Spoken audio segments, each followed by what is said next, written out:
Alors, dans cet exercice, on s'intéresse à la relation sur les entiers, NRM, si la partie entière de n sur 100, c'est égal à la partie entière de m sur 100, et on veut savoir si c'est une relation d'équivalence dans un premier temps. Alors, qu'est-ce que c'est déjà une relation d'équivalence? Eh ben, c'est une relation qui est réflexive, transitive et symétrique. Donc, il faut qu'on vérifie ces trois propriétés.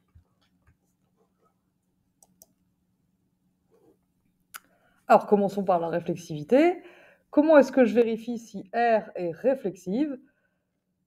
Il faut que je vérifie que si je prends un entier quelconque n, alors n est en relation avec lui-même, n, R, n.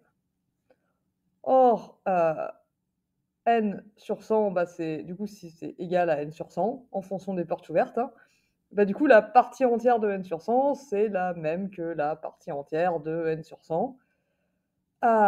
Et par conséquent, eh bien, on peut en conclure que n est bien en relation avec lui-même. Là, pour le coup, le plus dur, c'est de trouver qu'est-ce qu'il faut écrire. Mais du coup, n, R, elle est bel et bien réflexive.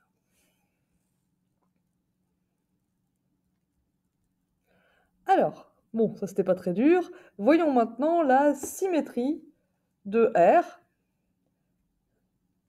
Qu'est-ce qu'il faut que je vérifie? Il faut que je prenne deux entiers n et m et que je vérifie que n est en relation avec m si et seulement si m est en relation avec n. Or, n est en relation avec m, ça revient à dire que la partie entière de n sur 100, c'est égal à la partie entière de m sur 100.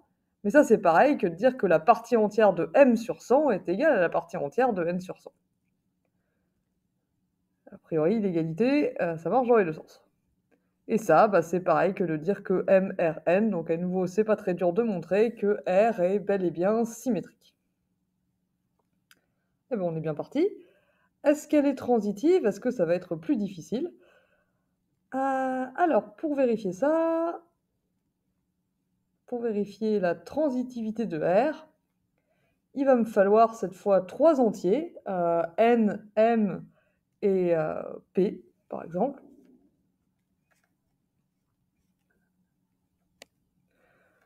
On suppose que N, R, M et M, R, P, et on veut savoir si oui ou non on peut en déduire que N, R, P.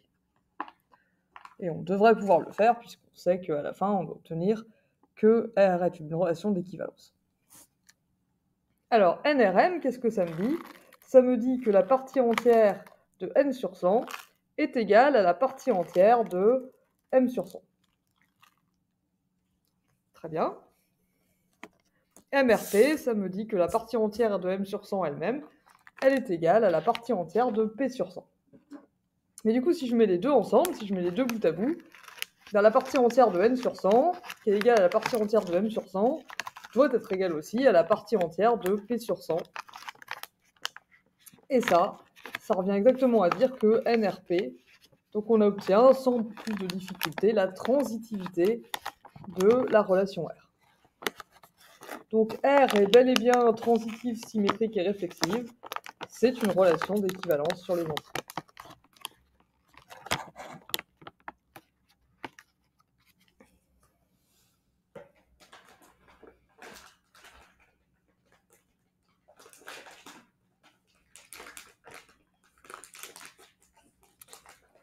Alors, il nous reste maintenant à déterminer la classe d'équivalence de 1. Attention, la classe d'équivalence de 1, c'est pas les entiers tels que n, la partie entière de n sur 100 est égale à 1. C'est l'ensemble des entiers qui est en relation avec 1, et n est en relation avec 1, ça revient à dire, non pas encore une fois que partie entière de n sur 100 fait 1, mais que partie entière de n sur 100, c'est égal à la partie entière de 1 sur 100.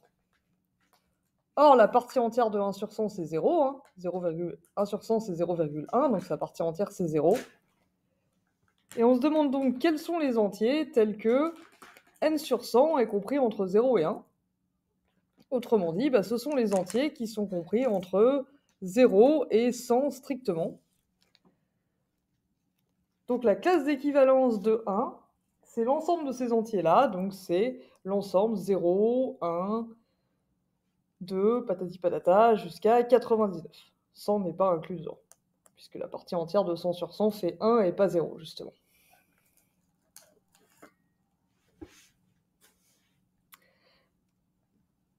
Et donc attention, comme je le disais, la classe d'équivalence de 1, c'est pas l'ensemble des entiers tels que partie entière de n sur 100 est égal à 1, et c'est pas non plus l'intervalle 0 fermé 100 ouvert, parce que l'intervalle 0 fermé 100 ouvert, il contient, certes, il contient les entiers entre 0 et 100, mais il contient aussi des tas d'autres choses. Donc attention, quand vous écrivez un intervalle, ce que vous voulez dire, c'est tous les réels entre 0 et 99 en l'occurrence. 3,5 par exemple, il est dedans, mais il n'est pas concerné par la classe d'équivalence de 1. Et c'est à peu près tout ce qu'on avait à faire dans cet exercice.